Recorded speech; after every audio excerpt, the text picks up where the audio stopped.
Welcome to Asia CEO, the MAHARLIKA Wealth Fund Forum 2023. Before we officially begin the program, please rise for the invocation to be led by Ms. Doji San Pablo.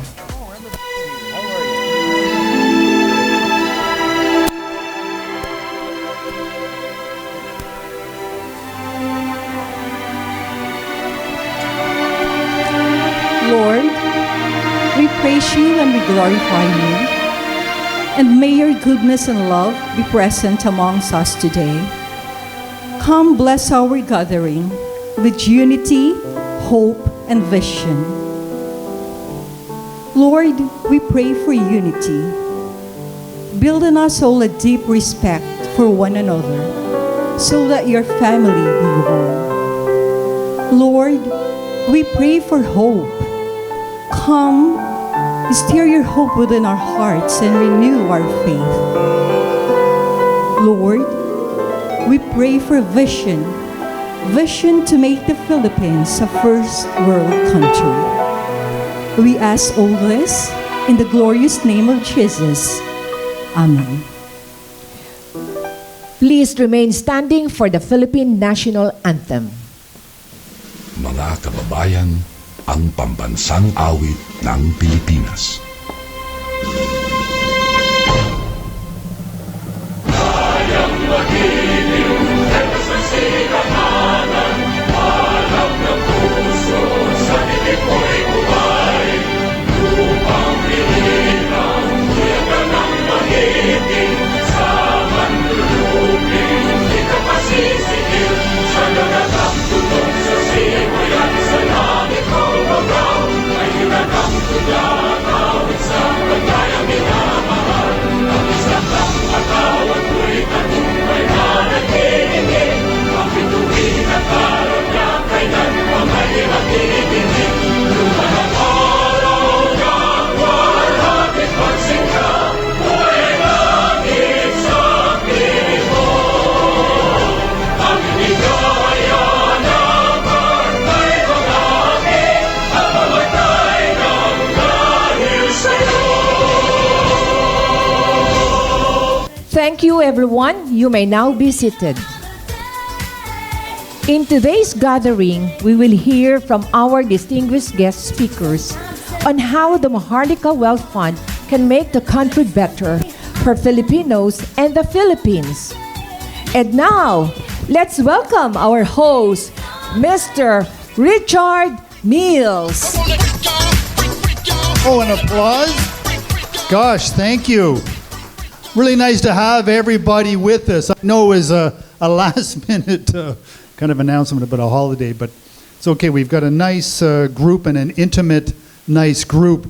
I was speaking with our Speaker, Secretary Diokno, and Congressman Erwin Tieng, who I'll introduce here shortly. Such nice fellows, aren't they? I don't know who all hasn't spoke with them yet, but please be sure to do so. And we have a lot of a diverse group.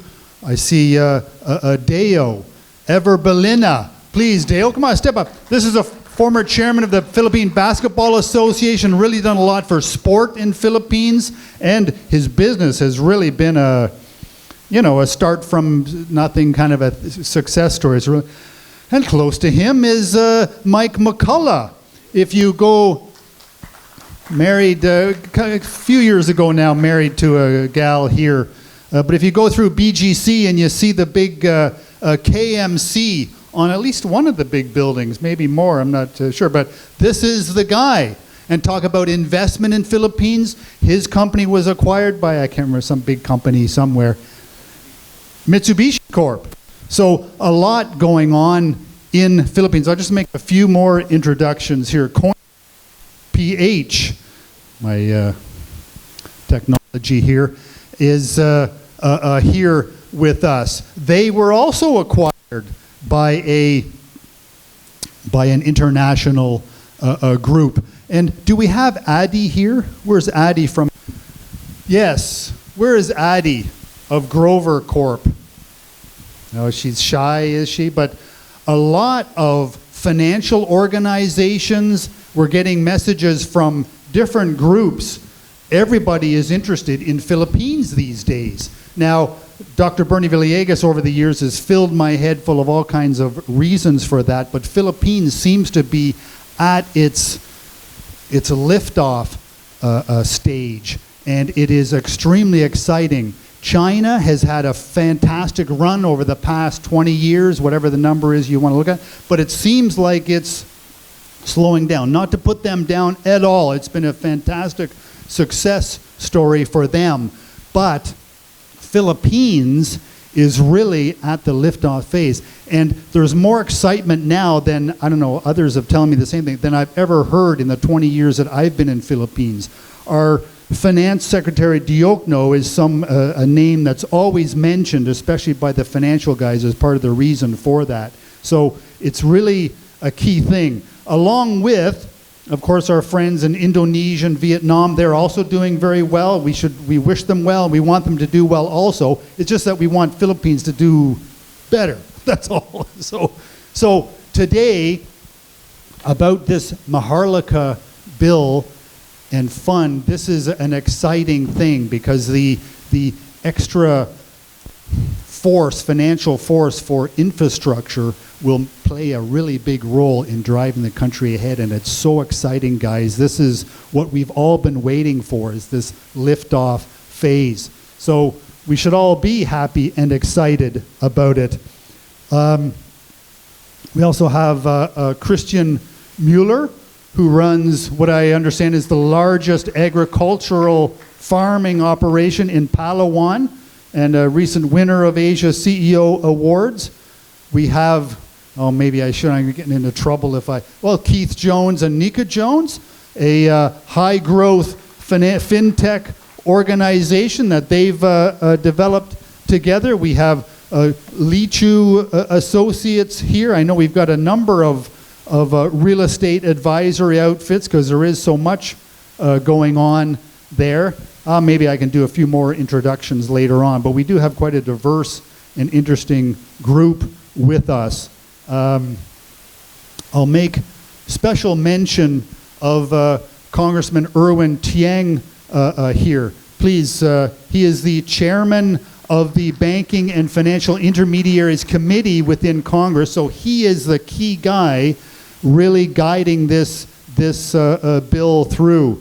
And kind of we'll hear more of it in the panel session after, but an interesting story. When he was elected first to Congress, he was the youngest fellow to be elected for that term, and he doesn't come from a political family. It's not like his dad, handed it to him. He was from a business family, so this is a completely different, so quite a good story, a background if you want some interesting story there. So we'll just, our friend Martin Romualdez, House Speaker Romualdez, has a brief message for us. So let's watch that, and then we'll get going with the rest of the show.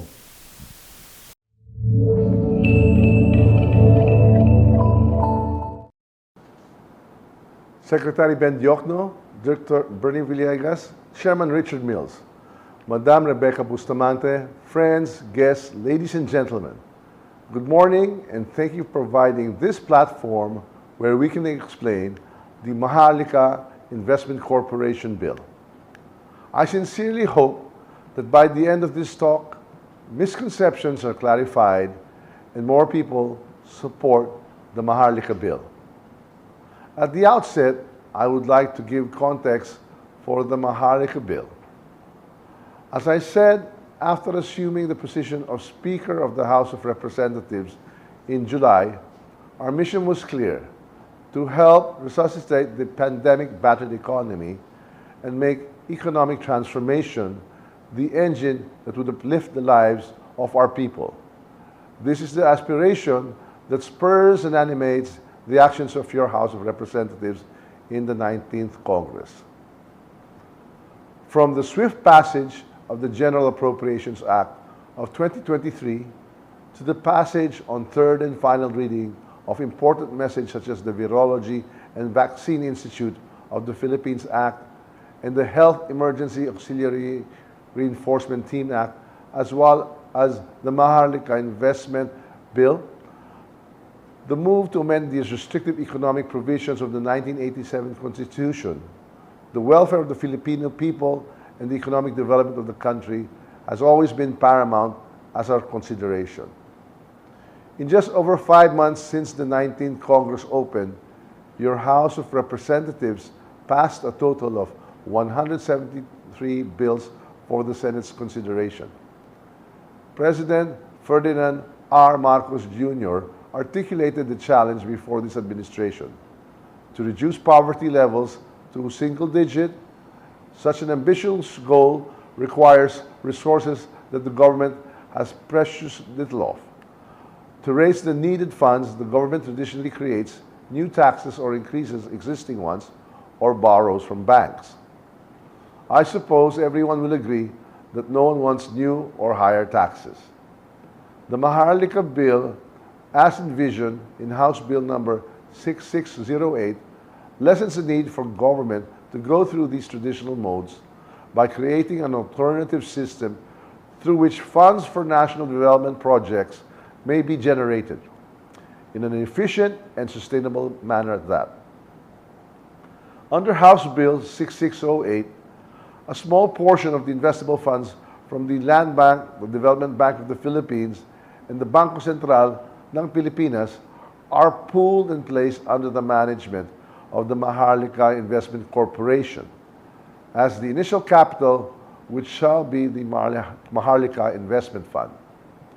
The corporation is authorized to invest the fund in the following: 1.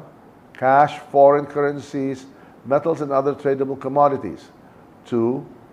Fixed income instruments issued by sovereigns, quasi-sovereigns, and supranationals. 3. Domestic and foreign corporate bonds. 4. Listed or unlisted equities, whether common, preferred, or hybrids. 5. Islamic investments such as the sukuk bonds. 6. Joint ventures or co-investments. 7. Mutual exchange traded funds invested in underlying assets. 8. Commercial real estate and infrastructure projects.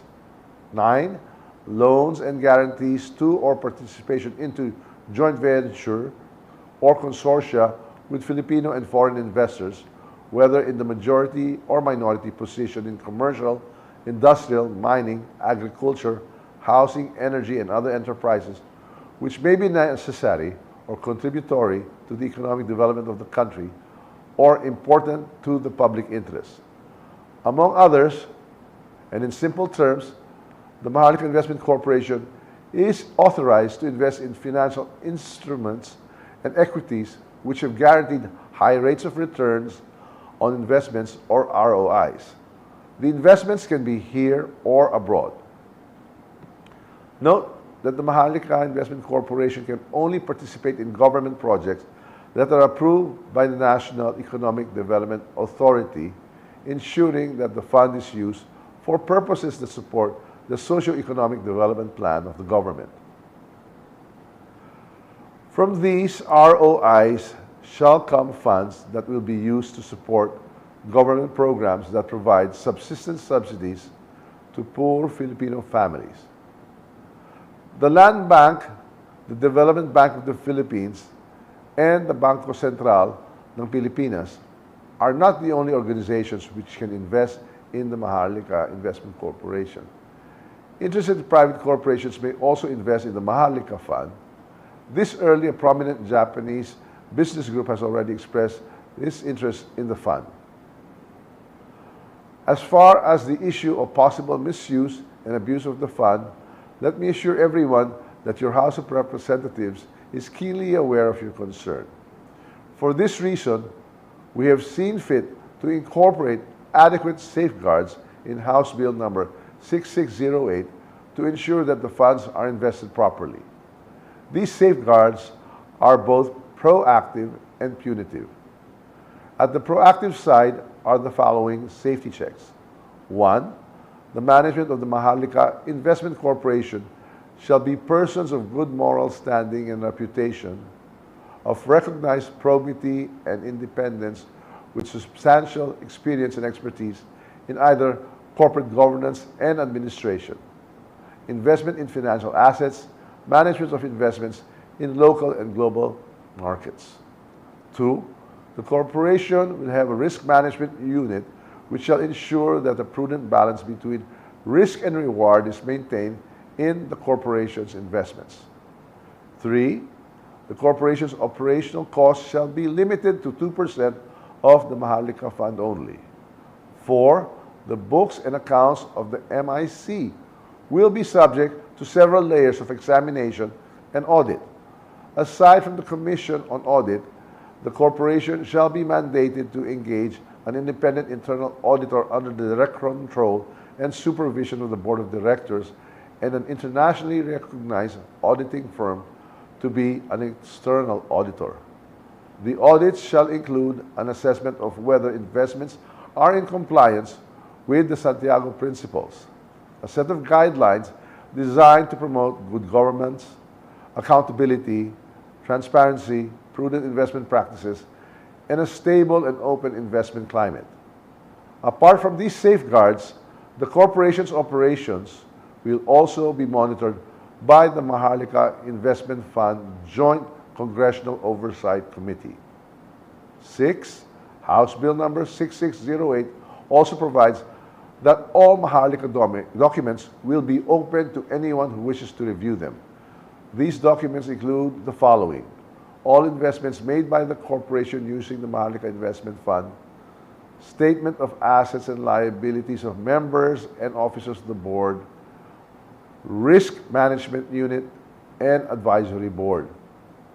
SALN of all government officials who selected the Maharlika Fund managers, and all audit documents from the internal auditor, external auditor, and the COA.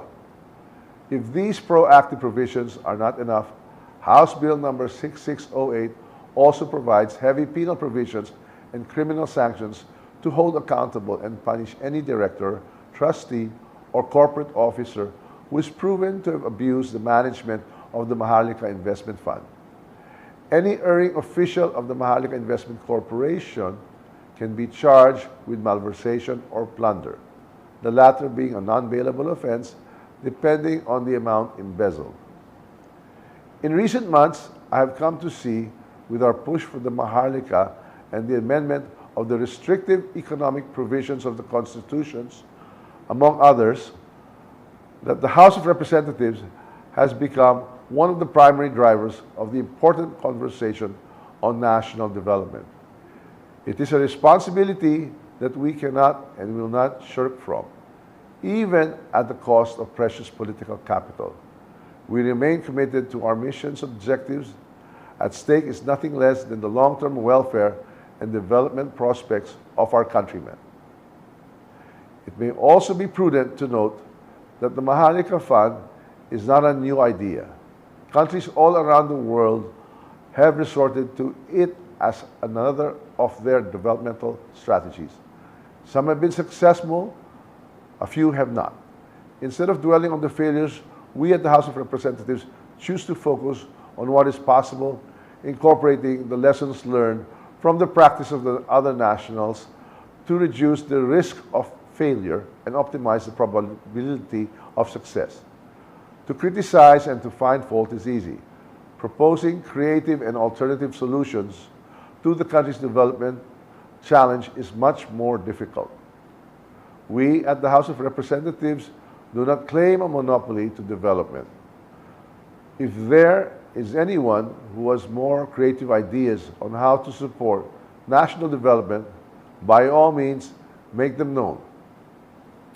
The House of Representatives is more than happy and willing to receive these ideas so that these may be refined and be fine-tuned over the course of the legislative process.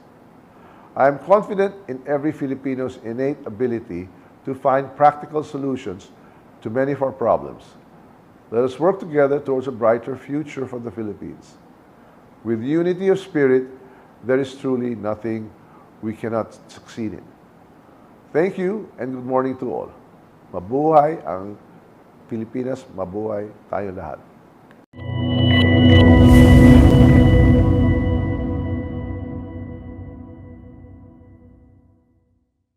He's a nice fellow. We had him speak just before Christmas with us. He had a last-minute thing, so he couldn't come, but we'll get him back again. Try to get out and meet him in person. Just a really people person, outgoing, and really a lot of heart for what he's doing.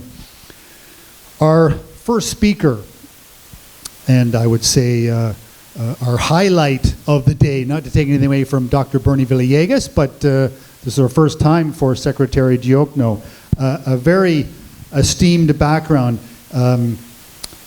Many years in the Department of Budget and Management, did fantastic work there with transparency and streamlining things, what you see, what you get, procurement processes, all kinds of things. And a big reason why today government procurement is a lot cleaner than it has ever been is this fellow. Later on, or more recently, was the governor of the Banco Central of Philippines, the central bank, and then that got kind of cut short when they said, we need you as the Secretary of Finance, and really a lot there. And infrastructure seems to be his, when you speak to him, his big, right? Because it is such an exciting and the impact this is going to have on the nation. So, and I understand that the phrase, the golden age of infrastructure, was something that Secretary Diokno first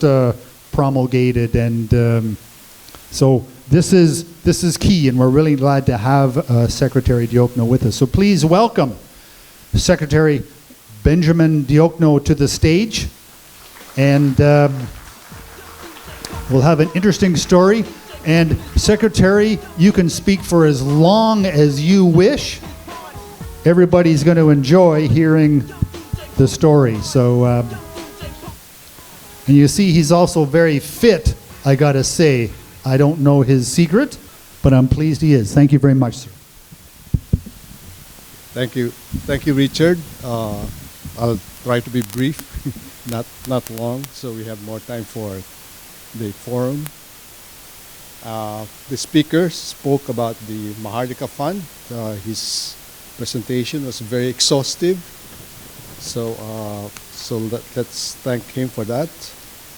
Okay, Dr. Bernie Villegas, Chairperson of Asia CEO Events, Richard Mills, President of Asia CEO Events, Rebecca Bustamante, our Congressman from the 5th District of Manila, Irwin Tieng. Ladies and gentlemen, good morning.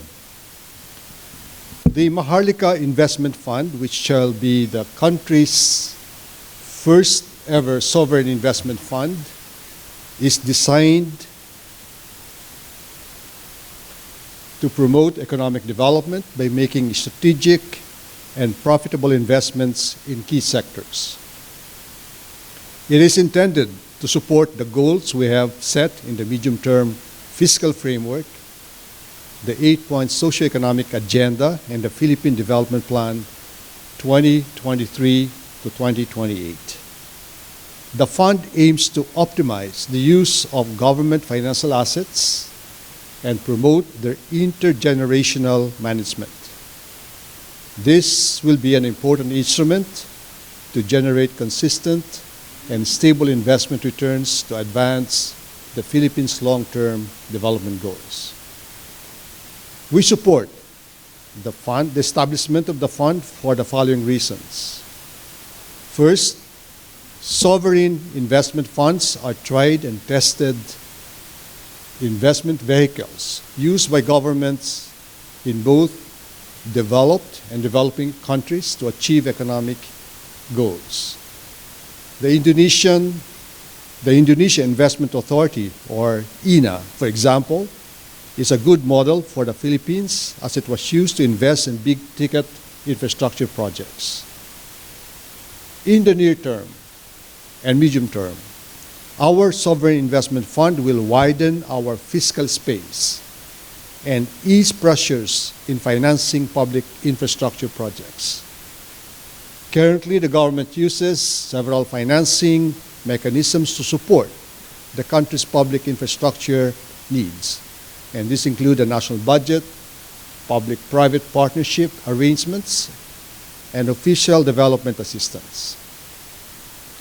The fund is an additional vehicle that would allow the government to tap surpluses that cannot be utilized under current legal frameworks.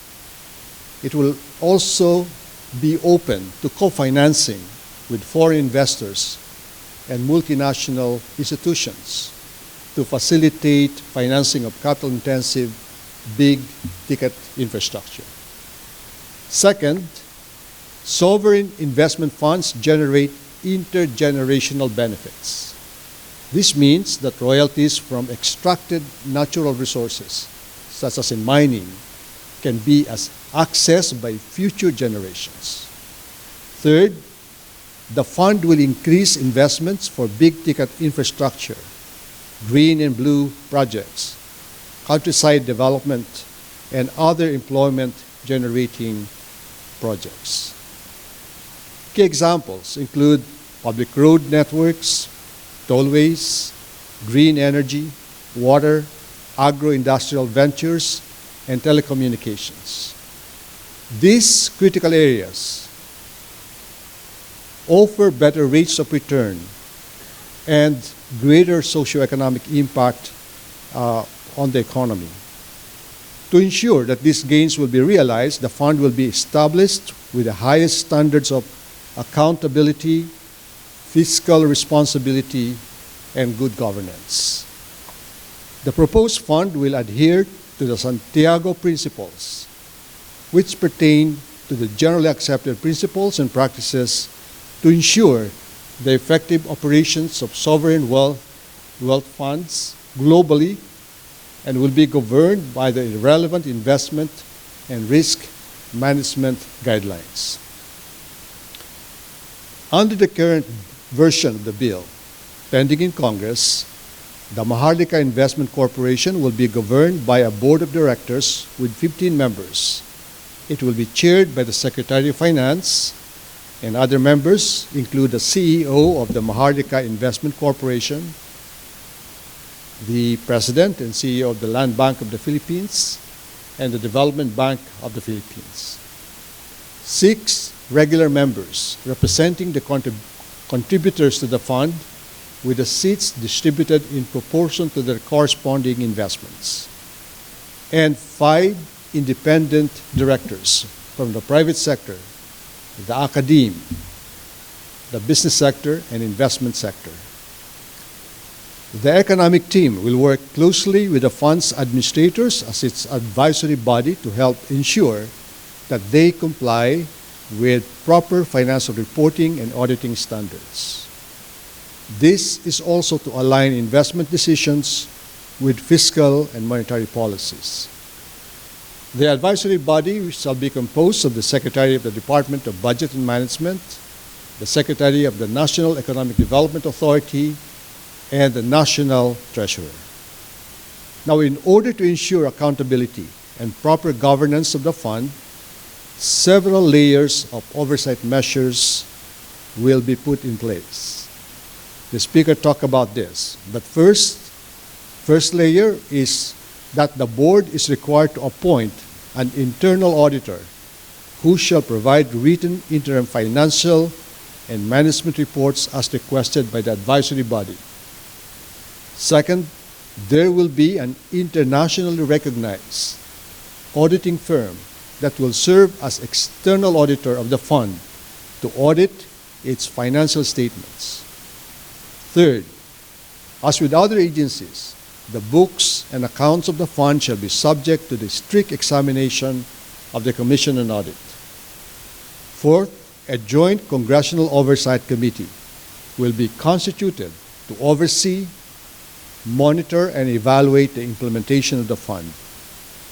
Now, to ensure transparency, all documents of the fund and the MAHARLIKA Investment Corporation shall be open, available, and accessible to the public. Finally, there is a specific provision to prevent unnecessary withdrawals from the fund. Withdrawals can be made only after at least 5 years of investment activities, subject to guidelines set by the Board of Directors and concurred by the advisory body. In closing, I would like to highlight that creating the fund now will entail higher returns both in the short term and long term that will redound to inclusive and sustainable growth. As Congress deliberates the MAHARLIKA investment bill, the economic team is committed to guiding our legislators to ensure that this fund will be used for programs and projects that promote economic growth, create jobs, and increase incomes for our people now and in the future. Thank you very much. Okay, very good. So we'll have a lot of questions and so forth later on, but thank you very much, Secretary. Yeah, so we'll look forward to that. And so our next speaker, I don't know, many of you have seen him before, Dr. Bernie Villegas. We've had him different times and always seems to be a showstopper, right? I'm always kind of amazed. I don't know if I tell you the story, but we had him speak this one time in Toronto. We had a group there that was interested to hear what's going on in Philippines, investment in Asia, all that kind of stuff. And so we didn't know what to expect, because in Toronto, of course, no one's heard of him, and we didn't know how it would work out.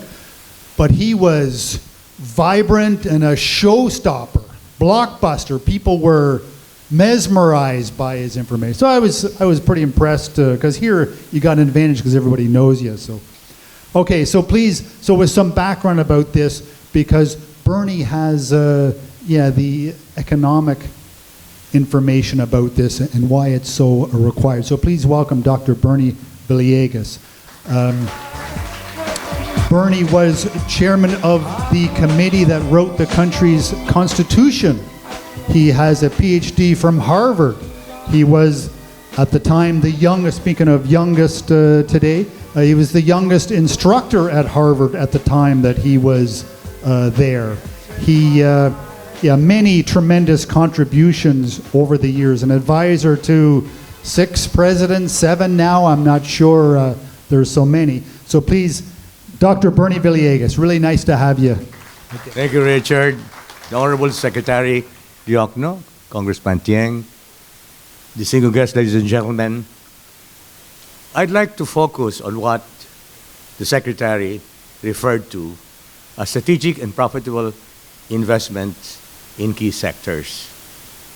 So, as probably some of you read in a series of articles I wrote to the business world, I call the MAHARLIKA Fund, alternatively, the Philippine Long-Term Investment Fund.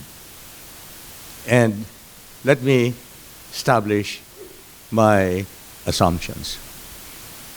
First of all, the good news. As I see the future, a 6 to 7% growth in GDP is already guaranteed.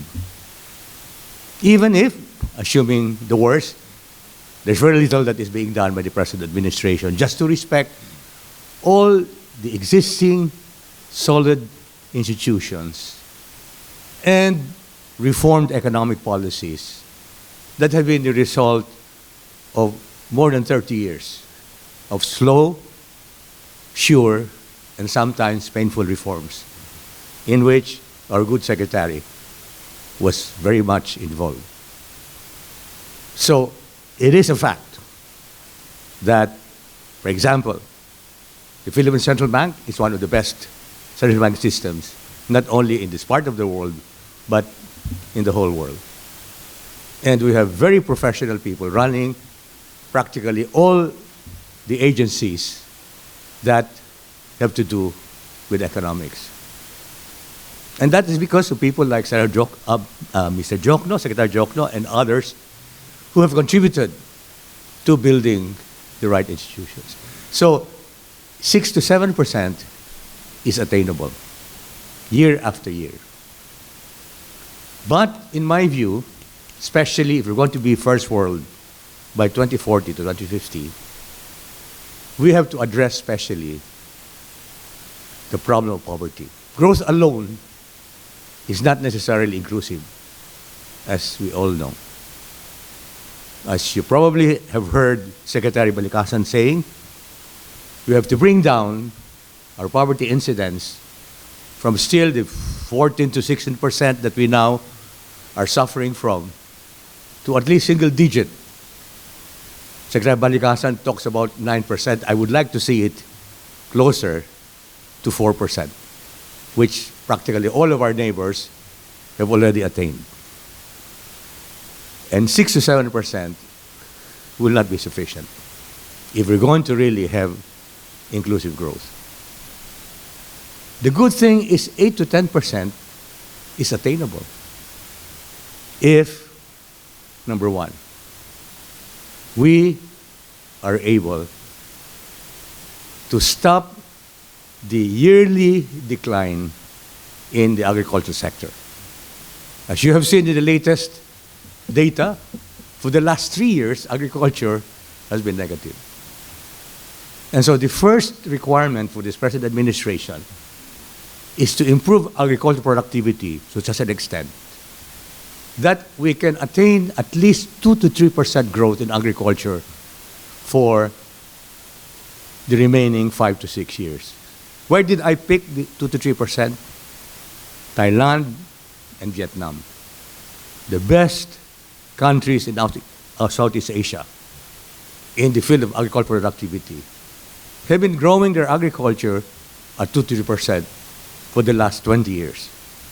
As you know, it's not easy to grow agriculture.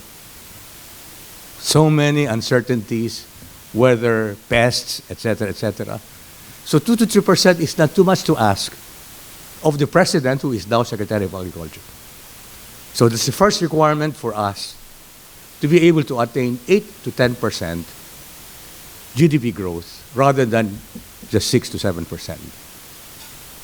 The second requirement, and this is very much related to what we're talking about, the MAHARLIKA Fund, precisely those strategic and profitable investments that we have to promote, is for us to increase the rate of investment to GDP from the low of 20 to 21% that we now have to the average of our neighbors.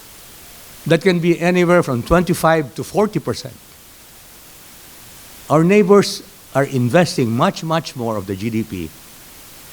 Now, sometimes we jump for joy when we are told there is revenge spending, revenge traveling, revenge tourism.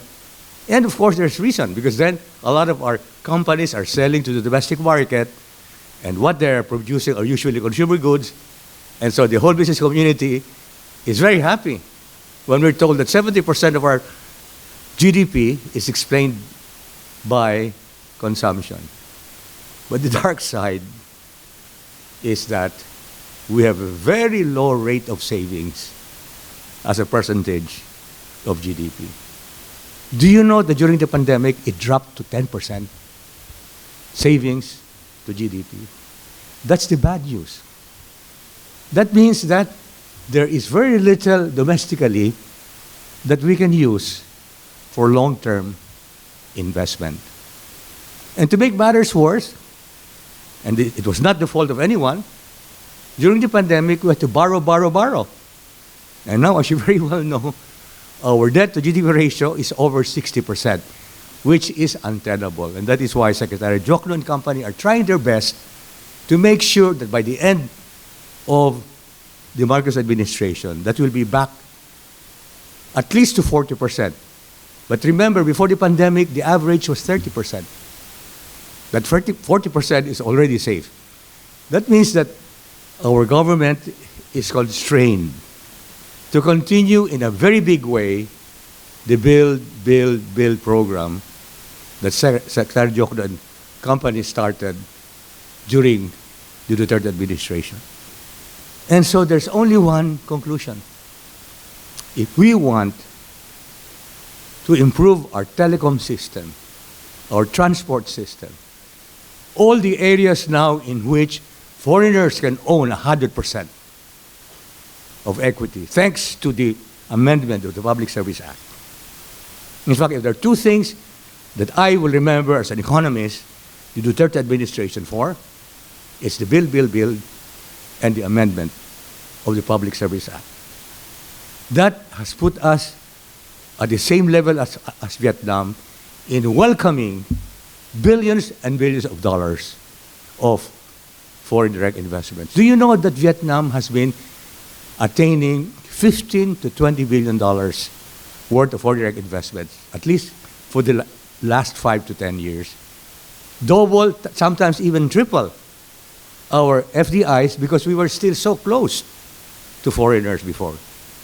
Now that no longer is the issue. And that's why I want to focus a lot on what the Secretary mentioned, that one of the objectives of the MAHARLIKA Fund is to enable it to partner with foreigners in these strategic and profitable investments.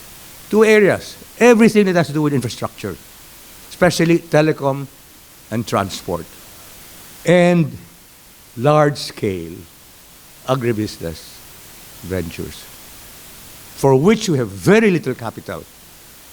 I was telling the Secretary that I have sat in the number of financial institutions, and I know very well that our banks have been very remiss in investing in agra ventures.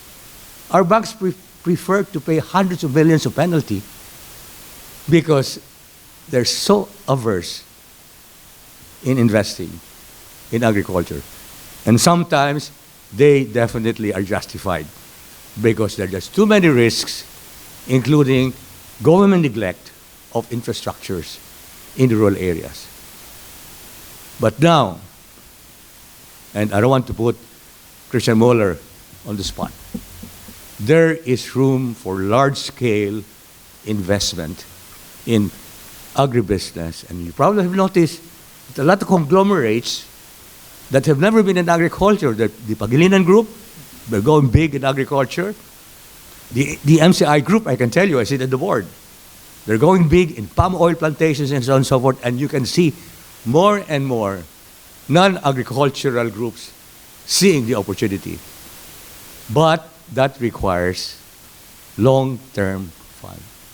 So if you put infrastructure and agribusiness together, it is quite clear that there is no way we can grow these sectors without foreign direct investments. And I see the MAHARLIKA Fund as almost an indispensable partner. Because any foreigner here, I'm sure, the foreigners here will attest to what I said. Although you can own 100% of these strategic investments, your common sense will tell you we must have a local partner to guide us through the peculiarities, idiosyncrasies, and challenges of the Filipino culture. You know what I mean? No foreigner will come here just alone. He will be eaten alive. And that is why they always look for a local partner. What best partner can there be, better partner there can be, than a MAHARLIKA Fund type of institution? And that's why I see that it was appropriate for the President to consider the bill so vital to certify it as urgent. I don't think it was unconstitutional, precisely because we are facing a crisis of lack of long-term capital to help us get into these vital infrastructure investments. You know, we will never attain the 2 to 3% agricultural growth if we don't go into consolidation farms, those millions of small farms that were the result of agrarian reform. They have to be reconsolidated, especially in the coconut industry. It's a no-brainer. How can just 1 to 2 hectares that each coconut farmer ever attain productivity unless you put them together either through cooperatives or through my preferred approach, the Malaysian nucleus estate. The Malaysians were so effective in putting together hundreds of thousands of hectares of small units, either to Felda, Felcra, I'm sure many of you who have studied the Malaysian model law, federal land consolidation, federal land regulatory body, or through Sam Darby, Guthrie, they're like Del Monte and Dole, working with small farmers and getting them to put their farm units together to attain economies of scale. That is the next stage of our agricultural development. If we don't do it, we will never be able to grow our agriculture. And the second requirement is diversification. We've been too focused on rice, rice, rice. 70% of all our resources in agriculture are focused on rice. We know that that was not the right economic decision. We should have gone into cacao, into coffee, into avocado. There's so many other crops that could have been as successful as pineapple and bananas if we were not so focused on rice. And that also requires a lot of long-term investments. So this is how I see where the MAHARLIKA Fund fits. Getting into strategic and profitable investments that we need to accelerate our growth from the attainable 6 to 7% to 8 to 10%, which we need to fight poverty. And everyone will agree here that that is the most important objective. Not growth in itself, but to do something finally for the poorest of the poor who have been there waiting for their opportunity to join the rest of us, but because of failures in the past, they're still there waiting. Thank you very much. On agrarian reform, Department of Natural Resources, the Department of Local Government should put together their ideas about how to consolidate the farms that you're talking about. Could I add something? Thank you for that question. I believe that agrarian reform has been a major constraint to productivity in agriculture. Okay, and now the mandate, the instruction of the president is that this current Secretary of Agriculture should focus on titling all this land, because right now they are not, most of them are not titled, right? And a land that is not titled is not worth anything. You can go to the bank and they will not even talk to you. So that's the first step. And so, Bernie talked about the consolidation. That is also very important. But with a title, then you can actually, that's the first step towards consolidation. And so I agree that if agriculture grows at 2 to 3%, plus mining, okay, those are additional sources of growth for the economy, we can easily attain 8 to 10% growth. Okay. Wow. Yeah, mining. I know there's issues of the past and so forth, but if we're going to all have electric vehicles and so forth, we need copper, nickel, magnesium, which Philippines is one of the best in the world for this. And mining, I hope we can, because we've seen it in countries like my country, Canada and Australia, done right. It is a fantastic business. But please, another question. Okay, another question that I'd like to address to Secretary Jokno. Sir, going over the members of the Board of Directors of the MIC, and I believe they are all coming from the government sectors, from the Land Bank, DBP, and 5 independent directors that most probably coming from the private sectors. Do you think it will not be, in the near future, be politicized? Because the oversight committee guarding this MIC is also from the Congress, which is also, of course, another branch of our government. Do you think in the near future this will be politicized? The final composition of the Board of Directors, that's still subject to amendment by the senators, right? I personally feel that 15 is too much, right?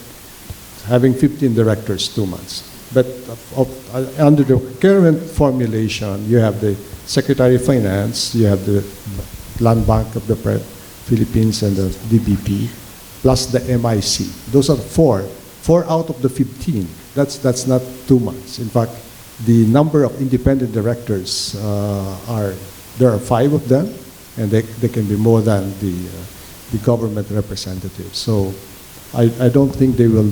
In other countries, the head of the fund, the council, is the president of the Republic of the country, and precisely that's why the president said, "I don't want to be the chair, because that will make it politics, right? So politicize the council." So that the president appointed, or the proposal is that the Secretary of Finance will be the chair. Okay? Because this is a sovereign fund. You cannot give this to the private sector as the head of the fund. Okay.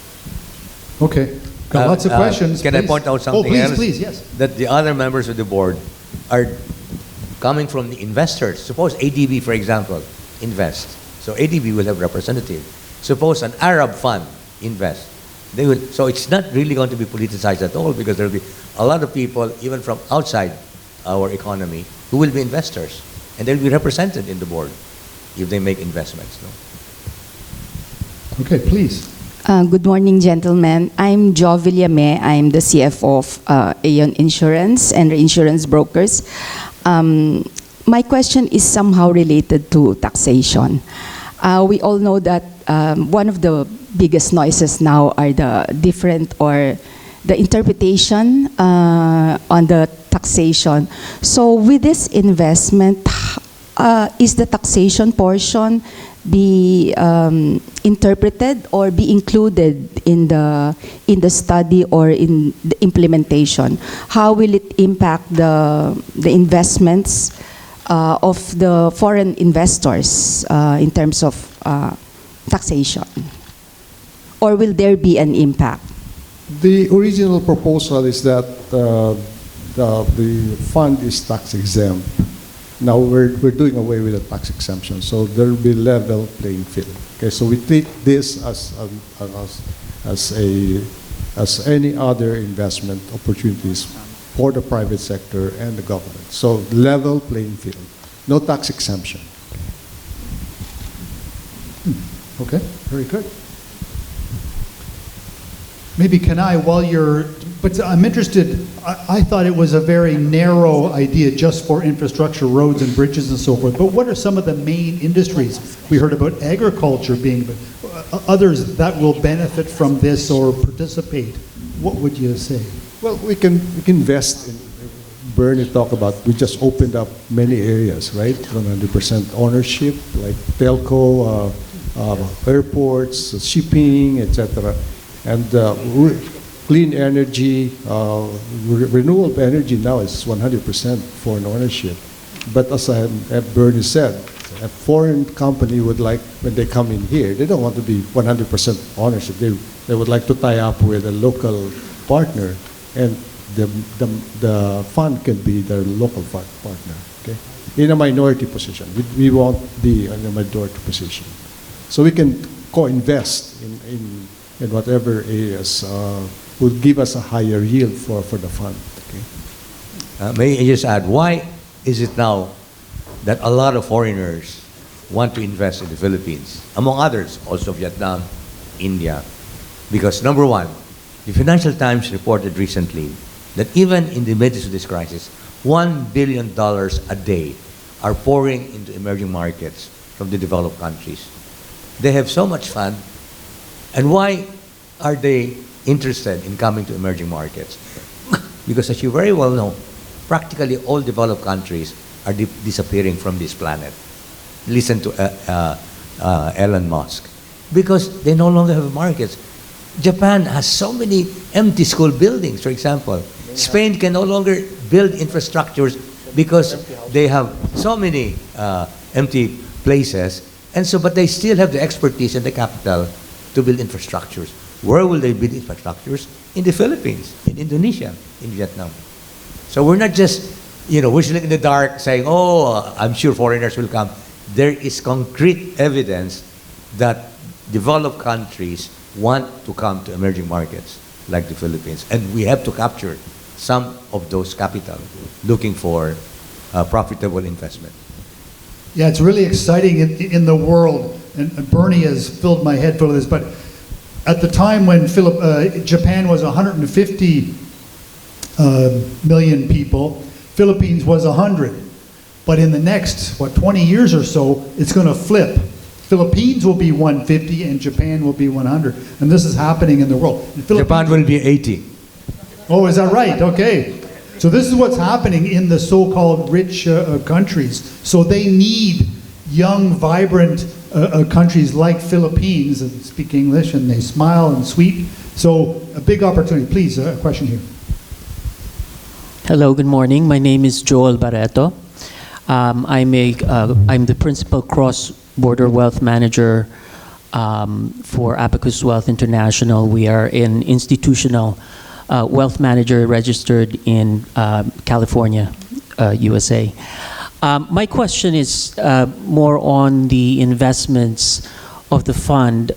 Have you pretty much defined which percentage of the fund is going to be invested locally versus what's going to be invested internationally, and what are your requirements for investing in foreign investments? As Bernie and I mentioned, that will be decided upon by the management infrastructure corporation. They will, of course, they will recommend to the board of directors. So the mix, we're not sure yet, but I guess mostly local infrastructure will be a major part of that fund, because that would give us a higher return, I think, right? You have some projects that will give you a return of 25%, 30%. I think we should invest in those projects. Okay? But there are the specific areas, the mix, that has yet to be determined. Okay? And how would you assess the risk? I mean, naturally, if you get higher returns, you're gonna have higher risk in the funds. Yeah. As in any other corporation or fund manager, you have the risk and management unit within the corporation who would assess the risk and return of each investment. Okay? So may I ask, each project will have to be assessed. For example, there's a large company from Spain called TIPSA that has asked our research group in our university to help in the feasibility studies of converting Taal Lake into a source of water for Batangas. So that is a huge infrastructure development, but we have to study the economics of it. So it has to be on a case-to-case basis. What are the risks? What are the returns? But I'm a Batangueño, and Secretary is Batangueño. We're so happy that we may be able to solve, because Batangas is just attracting hundreds of factories now in the industrial zones. Real estate development, if we don't address the source of water, we'll be in trouble. And that's why I'm so glad that this Spanish company called TIPSA is actually thinking very concretely of Taal Lake as a source of water. Okay, so much going on. Yeah, please, come on up, or stand up. Hi, good morning. I'm James Velasquez from PT&T. I was really curious about the investment areas, and one of them was telecommunications. Would you have already an idea on the size of investments that the MIC will look into, or it's still something to be decided? Well, it could be large or small, but mostly large. Okay, cables, right? That's good. Satellite, etc. Whatever is available. And then on the rate of return criteria, you're looking at 10 years, or the period is. Well, usually these are long-term investments, right? So that's why you need a fund like this. Okay, no return on investment within 3 years, because that's the construction period, right? Right. So usually, as I said, the possibilities are enormous, right? Where we can't say at this point where it's going to be, but I think you have to tie this up with the recent amendment to the Public Service Act. We opened that up, right? Yes. Renewable energy. We need to transition from coal to green energy. That requires a lot of money. telecommunication, shipping, airports, toll roads. So there's a long list of such projects. Thank you, Secretary. Thank you very much. I'd like to share with the audience what I told James Velasquez there earlier. Probably many of you are not aware that Amazon and Meta are building an under-ocean cable from the US all the way up to Pagudpud. Now, that was supposed to go to Taiwan, but because of the risk of China, they decided to bring the cable. That will be a game changer for telecom in the whole of Luzon. And that's why the governor of Ilocos Norte, Matthew Manotoc, is only thinking of Lawag as an attractive place for data centers, because data centers require a lot in internet connection, and not to mention energy.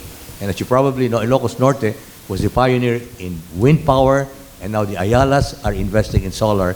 They have so much energy there that they're just selling it to the grid, which is not profitable to them.